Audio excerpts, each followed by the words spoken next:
Bonjour à toutes et à tous, j'espère que vous allez bien. Aujourd'hui on se retrouve pour une nouvelle présentation d'animé, voilà. Donc 3 animés où le personnage principal est sous-estimé mais surpuissant, voilà. Donc avant de commencer la vidéo, je t'invite à t'abonner et à liker, voilà. Ça soutient, ça fait plaisir. Sur ce, c'est parti. Donc le premier animé que je vais te présenter, voilà, c'est Absolute Duo. Un garçon nommé Tolu Kokonoe décide après avoir perdu une personne chère à ses yeux dans un incident terrifiant de devenir plus fort et s'inscrit dans une école spéciale qui enseigne des compétences de combat qui utilise un système de partenariat nommé Duo, où les gens manifestent leurs âmes sous la forme d'armes appelées Blaze. Tolu est capable de produire son propre Blaze, mais pour une quelconque raison il se manifeste comme un bouclier à la place d'une arme, voilà. Donc tous les Blaze sont des armes sauf lui qui a un bouclier, donc clairement il va pas trop pouvoir se battre tout seul.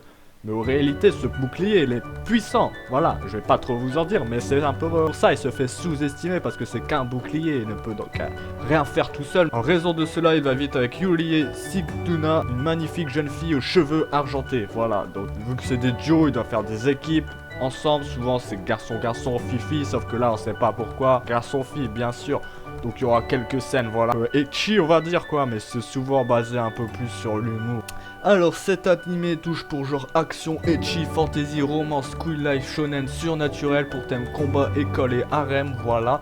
Il y a 12 épisodes disponibles sur n'importe quel site de streaming. C'est un animé que j'ai plutôt bien kiffé, voilà, c'est sympathique, sans être incroyable non plus, voilà, mais c'est quand même sympa, donc je vous recommande d'aller le voir, vous devrez passer un bon moment. Pour le deuxième animé que je vais vous présenter, c'est Black Bullet, voilà. Donc en l'an 2021, l'humanité est décimée par un virus parasite nommé Gastrea. Les habitants vivent constamment dans la peur et le désespoir. Ceux qui sont infectés se transforment en monstres. Les survivants sont alors forcés de vivre dans différentes zones entourées de murs monolithes créés avec du varanium, un métal capable de repousser les Gastrea. De ces catastrophes sont nés les enfants maudits, des enfants nés avec le virus du Gastrea, mais qui sont capables de le contrôler et de vivre avec. Ces derniers développent des capacités spéciales liées au virus. Voilà, donc c'est pas des petits enfants normaux. Ainsi, donc des agences de sécurité civile sont alors formées pour combattre les Gastrea. Chaque groupe est formé d'un initiateur qui est un enfant maudit, voilà, et d'un promoteur qui le supervise. Voilà, donc en gros c'est un humain normal, on va dire, qui se bat avec des armes en varanium pour tuer les Gastrea, et l'enfant maudit avec lui, voilà, qui se bat, ben lui,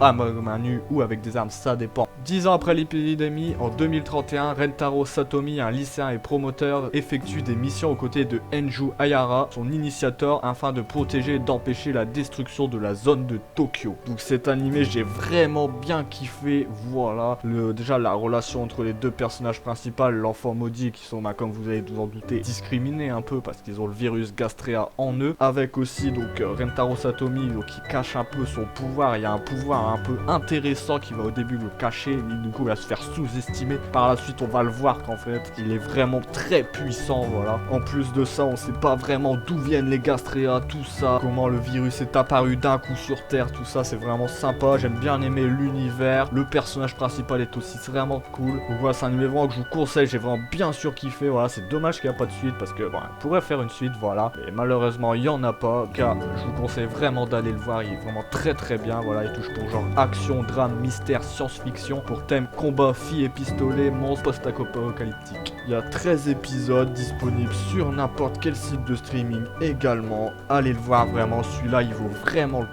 Le troisième et dernier animé avec un héros sous-estimé mais puissant, voilà, c'est Idan no Aria. Les bouteilles donc sont reconnus comme étant des détectives armés entraînés dans une école spéciale portant le même nom qu'eux. Tokiyama Kinji est un étudiant de ce lycée que l'on pourrait qualifier de banal à première vue. Mais il ne faut surtout pas se fier aux apparences, et ouais, car celui-ci veut tout simplement faire en sorte de vivre le plus calmement et le plus normalement possible. En réalité, il veut cacher aux autres élèves que son corps possède un pouvoir assez particulier. Ce corps peut passer en super mode, s'avère stimulé par une certaine chose. À capter le ecchi, ben il va servir quoi. Cependant, lors d'un soudain attentat à la bombe, il fait la rencontre d'Aria H. Kanzaki, une lycéenne de la section d'élite de Bouteille. Et à partir de ce moment, sa vie ne sera peut-être pas aussi tranquille qu'il ne l'aurait espéré. Voilà, le frérot va s'en remarquer dans les problèmes, hein, bien sûr, sinon il n'y a pas d'animé. S'il vit sa vie tranquille, c'était pas drôle, ouais. Donc voilà, comme je vous l'ai dit, donc il y a un peu de ecchi qui va, voilà, être mis en avant pour que le frérot passe son super mode, quoi, voilà. je vous laisse découvrir Super Mode, il est quand même assez badass quand il passe